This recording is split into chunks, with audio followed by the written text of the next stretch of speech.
नमस्कार, बुलेटिन में आपका स्वागत है। आपके साथ मैं दीपेश परगले। चलिए खबरों की शुरुआत करते हैं। बड़ी खबर दुर्ग से। सीएम आवास की सुरक्षा बढ़ाई गई, छावनी में तब्दील कर दिया गया है सीएम आवास। सीएम आवास के आसपास पुलिस अधिकारी मौजूद हैं, सभी आने जाने वालों पर पुलिस की नजर है। सीएम आवास के सामने स्टॉपर लगाया गया है। तो ये बड़ी खबर निकलकर सामने आ रही है। सीएम आवास के आसपास सुरक्षा चाक चौबंद कर दी गई है। और ज्यादा जानकारी के साथ हमारे सहयोगी मिथिलेश हमारे साथ जुड़ चुके हैं। मिथिलेश, क्या ताजा जानकारी, आखिर सुरक्षा बढ़ाए जाने की कोई खास वजह?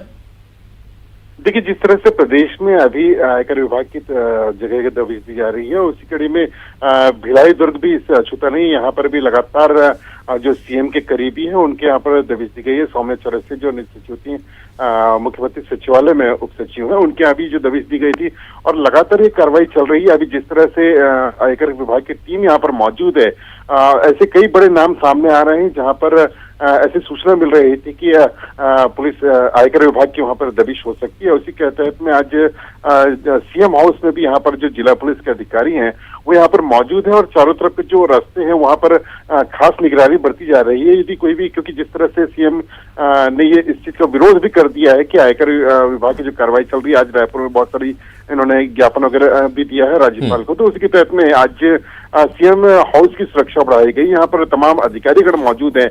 दोपहर से ये कार्रवाई चल रही है। यहाँ पर हर आने जाने वालों को रोका जा रहा है और उस पर निगरानी रखी जा रही है। इसके तहत जितने भी शहर के जो रास्ते हैं वहां पर भी पुलिस की ये पुलिस चेकिंग की जा रही है कि चेकिंग के नाम पर मतलब कहीं आयकर विभाग के अधिकारी तो नहीं है। तो इस तरह की एक पुलिस की कार्रवाई अभी जारी है दीपेश, और अभी तमाम जितने भी जिला पुलिस के अधिकारी हैं वो सीएम हाउस में मौजूद हैं और खास निगरानी बरती जा रही है। जी चलिए, बिल्कुल, बहुत बहुत शुक्रिया मिथिलेश इस तमाम जानकारी के लिए।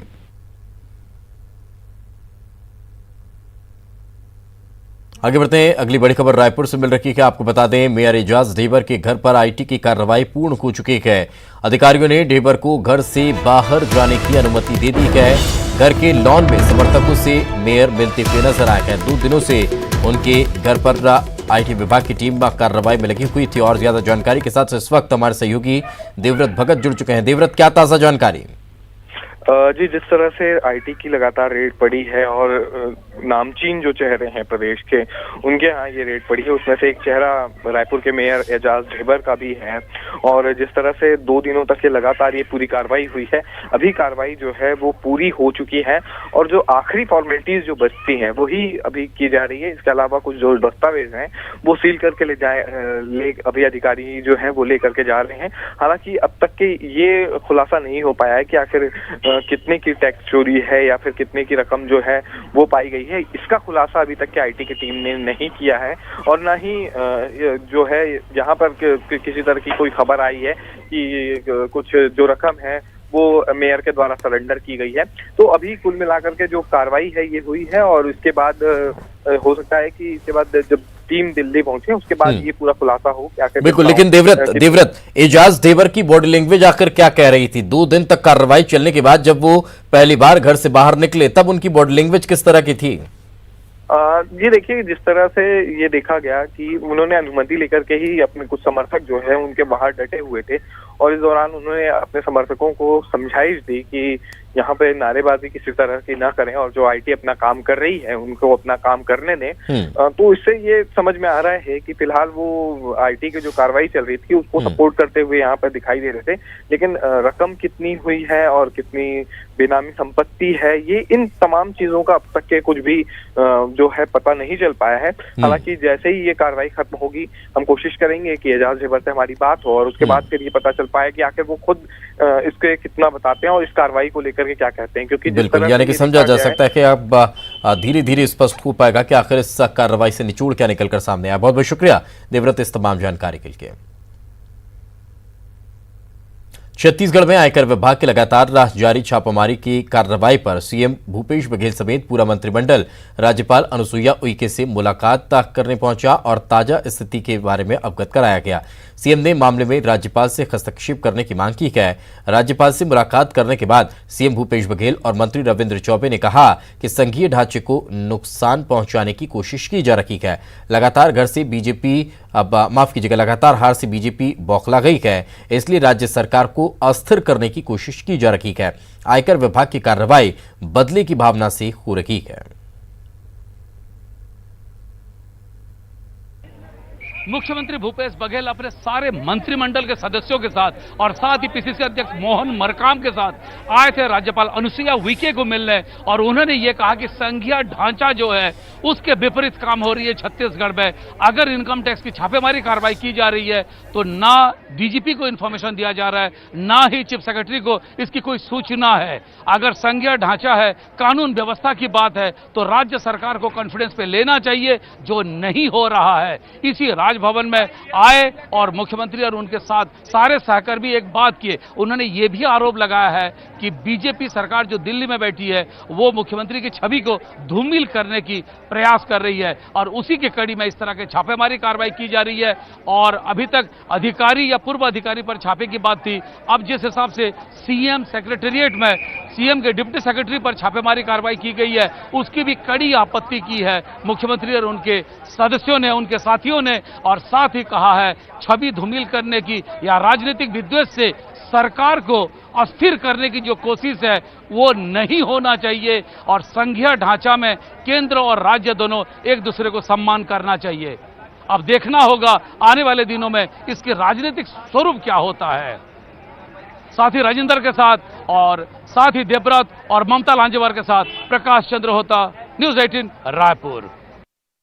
और 36 घंटे बाद ना तो कोई जानकारी और ना तो कोई सूचना, और 2-3 बातें जो प्रमुख है। छत्तीसगढ़ में 3/4 की बहुमत से कांग्रेस की सरकार है, नंबर 1। दूसरा, केंद्र की बहुत सारी ऐसी बातें हैं जिसका सर्वाधिक विरोध छत्तीसगढ़ के द्वारा किया जा रहा है। और तीसरा, छत्तीसगढ़ में जितने भी चुनाव हुए हैं उसमें कांग्रेस पार्टी की जीत हुई है। और अंतिम बात, पूर्ववर्ती सरकार के काले कारनामों को लगातार राज्य सरकार के द्वारा उजागर किया जा रहा है। क्या इसी कारण से इस संघीय व्यवस्था होने के बावजूद भी केंद्र सरकार के द्वारा राज्य सरकार को अस्थिर करने की शुरुआत करने की कोशिश की जा रही है? हमने महामहिम राज्यपाल महोदय को ज्ञापन देकर आग्रह किया और महामहिम ने सारी बातों को ध्यान से सुना। उन्होंने कहा कि तत्काल इस संबंध में प्रधानमंत्री जी से और राष्ट्रपति जी से वो चर्चा करेंगे। इस तरह से राज्य सरकार को अस्थिर करने की कोशिश हो रही है, क्योंकि हमारी 3/4 बहुमत है और लगातार हमें सफलता मिल रही है, और इस कारण से ये कार्रवाई है। और पूरे, चाहे वो बिलासपुर हो, रायपुर हो, दुर्ग हो, जगदलपुर हो, सब जगह स्थिति है कि बाजार बंद हो रहे हैं। इतना डर, रात में गाड़ियां घूम रही है। व्यवस्था देखने की जिम्मेदारी राज्य सरकार की है। आपको कोई कार्रवाई कर रहे हैं, हमने कभी रोका नहीं। आईटी की कितने यहाँ छापे पड़े, कभी हमने आपत्ति नहीं की, क्योंकि आप संबंधित एसपी को कर देते थे, एसपी उसकी कार्रवाई कर लेते थे। लेकिन अभी कोई सूचना नहीं, तो ये तो सीधा सीधा राजनीतिक बदले की कार्रवाई है। केंद्रीय संस्थान के अधिकारी आए हैं तो छत्तीसगढ़ सहित पूरे देश के हर हिस्से में वो लोग जाते हैं, और उनकी जो भी गाड़ियां उपयोग की गई हैं उसे इस प्रकार से जब्ती करना बहुत ही दुर्भाग्यजनक है और केंद्र और राज्य के संबंधों में तनाव की स्थिति पैदा करने वाला है। ऐसा नहीं होना चाहिए था। संघीय व्यवस्था में संघीय एजेंसियां अपना काम करेंगी, राज्य की एजेंसियां अपना काम करेंगी, और एक दूसरे के मदद से ही ये देश चलता है। इसका कोई राजनीतिक निहितार्थ नहीं निकाला जाना चाहिए। और यदि अमरजीत सिंह जी किसी के पक्ष में खड़े हैं तो उनको ये भी बताना चाहिए कि साहब गलत क्या है और सही क्या है, उसको जांच एजेंसी बन जाना चाहिए। उधर छापे की कार्रवाई पर सूबे के स्वास्थ्य मंत्री टीएस सिंहदेव का बयान सामने आया है। उन्होंने कहा कि कार्रवाई पर प्रदेश और केंद्र सरकार के बीच टकराव नहीं होना चाहिए, लेकिन ये भी देखना चाहिए कि कार्रवाई निष्पक्ष हो। टीएस बाबा ज्ञानी आदमी है और मैं नहीं समझता कि ऐसी प्रतिक्रिया वो देंगे। और ये कोई आम व्यापारी के यहाँ भी छापे पड़ रहे हैं तो कोई क्या, हमारा क्या लेना देना उनसे? वो पॉलिटिकल आदमी नहीं है, तो इसको राजनीतिक रंग नहीं देना चाहिए। में जो नाम आ रहे हैं अमूमन वही लोग हैं जो शासन के प्रमुख लोगों से जुड़े हुए माने जाते हैं, तो निश्चित रूप से ये बात उठ के आती है कि ये अब कौन सा पुर है। लोग बदलापुर की बात करते थे, ये वास्तविक बदलापुर ये तो नहीं है कहीं, ये बात जरूर संदेह में आती है। लेकिन मैं तो चाहूँगा कि ऐसी कोई बात इसके पीछे ना हो, सच्चाई हो कि ऐसा ना हो, और अगर ऐसा है तो ये बहुत ही आपत्तिजनक और बहुत ही अफसोसदायक। आयकर विभाग की कार्रवाई के खिलाफ शनिवार को कांग्रेस विरोध प्रदर्शन करेगी। शनिवार को दोपहर 12 बजे राजधानी रायपुर के ऐतिहासिक गांधी मैदान से विरोध प्रदर्शन की शुरुआत होगी। आयकर कार्यालय का घेराव किया जाएगा। इस घेराव कार्यक्रम में पूरे प्रदेश कांग्रेस के सभी स्तर के पदाधिकारी, कांग्रेस कार्यकर्ता, विधायक, नगरीय निकायों में कांग्रेस के निर्वाचित जनप्रतिनिधि और पंचायती राज संस्थाओं में कांग्रेस के निर्वाचित जनप्रतिनिधि शामिल होंगे।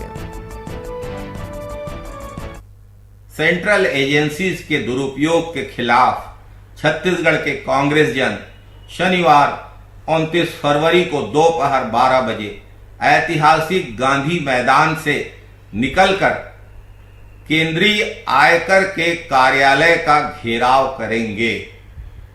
जो बदलापुर की बात भाजपा के लोग किया करते थे, आज मोदी सरकार ने दिखा दिया है कि क्या है असली बदलापुर, और इस असली बदलापुर के खिलाफ छत्तीसगढ़ के कांग्रेस के कार्यकर्ता अपनी आवाज बुलंद करेंगे। छत्तीसगढ़ में आयकर विभाग की टीम की छापामारी की कार्रवाई आज दूसरे दिन भी जारी रखी। राजधानी रायपुर में दूसरे दिन आयकर विभाग ने कार्रवाई की। वहीं दुर्ग और जगदलपुर में भी छापामारी की कार्रवाई की गई है। गुरुवार को आयकर विभाग ने राजधानी में आईएएस अधिकारी, नेता और कारोबारियों के कई ठिकानों पर छापेमारी की कार्रवाई की थी, जो आज भी लगातार जारी है। आज दुर्ग में सीएम सचिवालय में तैनात डिप्टी सेक्रेटरी सौम्या चौरसिया के निवास पर छापेमारी की गई है, लेकिन चौरसिया का घर बंद मिला। सूर्या रेसिडेंसी में फिलहाल आयकर विभाग के अधिकारी डटे हुए हैं। वहीं जगदलपुर में भी 4 ठिकानों पर छापामारी की गई है। बड़े पैमाने पर आयकर विभाग की छापामारी की कार्रवाई से हड़कंप मचा हुआ है।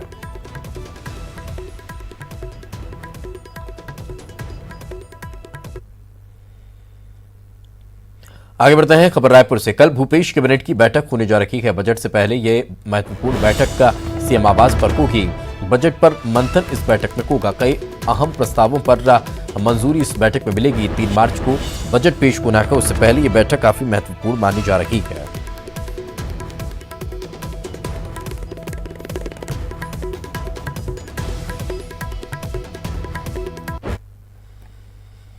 विधानसभा में वित्तीय वर्ष 2019-20 के लिए 1625 करोड़ रुपए की तीसरा अनुपूरक बजट ध्वनिमत से पास कर दिया गया। इसके साथ ही मुख्य बजट और तीनों अनुपूरक बजट मिलाकर वित्तीय वर्ष 2019-20 के बजट का आकार 1,06,413 करोड़ रुपए हो गया है। सीएम भूपेश बघेल ने तीसरे अनुपूरक का मांगों पर सदन में चर्चा का जवाब देते हुए कहा कि राज्य के अनुपूरक बजट में प्रदेश के किसानों, महिलाओं एवं बच्चों सहित सभी वर्गों के हित में प्रावधान किए गए हैं। सीएम ने कहा कि भारतीय रिजर्व बैंक की वर्ष 2019-20 की रिपोर्ट के अनुसार विकास मूलक कार्यों में व्यय की दृष्टि से छत्तीसगढ़ में अब देश में पहला स्थान बना है।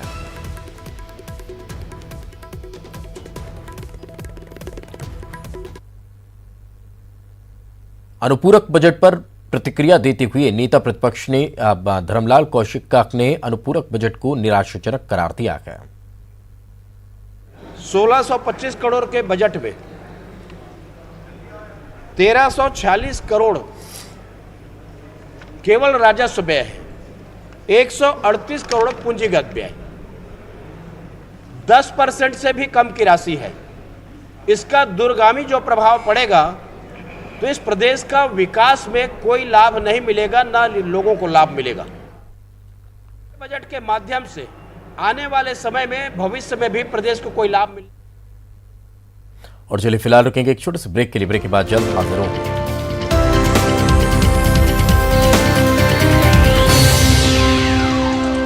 इस न्यूज हेडलाइंस के प्रायोजक सच्ची सहेली। अब बात मुंबई में आयोजित IBLA अवार्ड की। उद्योग जगत की इस प्रतिष्ठित अवार्ड समारोह में वित्त मंत्री निर्मला सीतारमण के साथ देश भर के बड़े कारोबारी शामिल हुए, जहां देश के 17 कारोबारियों को बेहतरीन काम के लिए सम्मानित किया गया।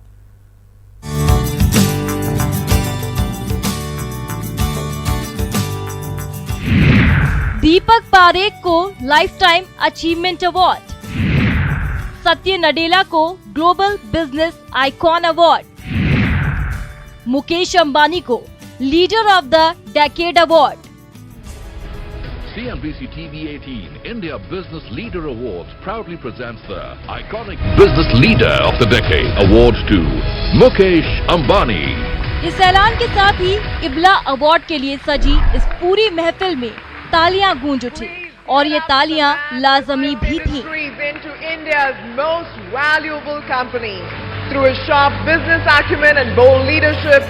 क्योंकि रिलायंस इंडस्ट्रीज के चेयरमैन मुकेश अंबानी को इस दशक का सबसे बड़ा उद्योगपति चुना गया। इस मौके पर मुकेश अंबानी ने अपने पिता को याद किया और उन्हें अपना सबसे बड़ा प्रेरणा स्रोत करार दिया। Thank the jury, CNBC TV 18 for this recognition. For me, in my life, the only iconic leader has been my father, Dhirubhai Ambani. He has taught us that we have to dream big, big for Reliance and even bigger for India. CNBC TV 18 India business leaders award का ये 15वां संस्करण है। इस award समारोह में वित्त मंत्री Nirmala Sitharaman, RBI governor Shaktikanta Das और महाराष्ट्र के CM उद्धव ठाकरे के अलावा देश के नामी गिरामी कारोबारी शामिल हुए, जहां करण जौहर को entertainment leader of the year award दिया गया। आपको बता दें कि इन दिनों शेयर बाजार का हाल बेहाल है और इसकी वजह कोरोना वायरस को बताया जा रहा है, लेकिन वित्त मंत्री ने साफ किया कि कोरोना से बाजार को घबराने की जरूरत नहीं है। So at the moment, immediately to press the panic button, there was no need. Okay. But then we clearly understood the situation and have had all the secretaries of the concerned departments sit and talk among themselves. Again, go back to the industry to see what exactly they would want us to be prepared. CNBC TV 18 India business leaders award को देश के corporate sector का सबसे प्रतिष्ठित award का दर्जा हासिल है, जिसे हर साल अलग अलग इंडस्ट्रीज और सेक्टर्स में शानदार प्रदर्शन करने वाले उद्योगपतियों को दिया जाता है। आपको बता दें कि इस साल एंटरप्राइज और लीडरशिप के क्षेत्र में 17 कैटेगरीज में ये अवार्ड दिए गए हैं। Bureau report, news 18 network. और इसी के साथ इस बुलेटिन में फिलहाल इतना ही। खबरें लगातार जारी हैं।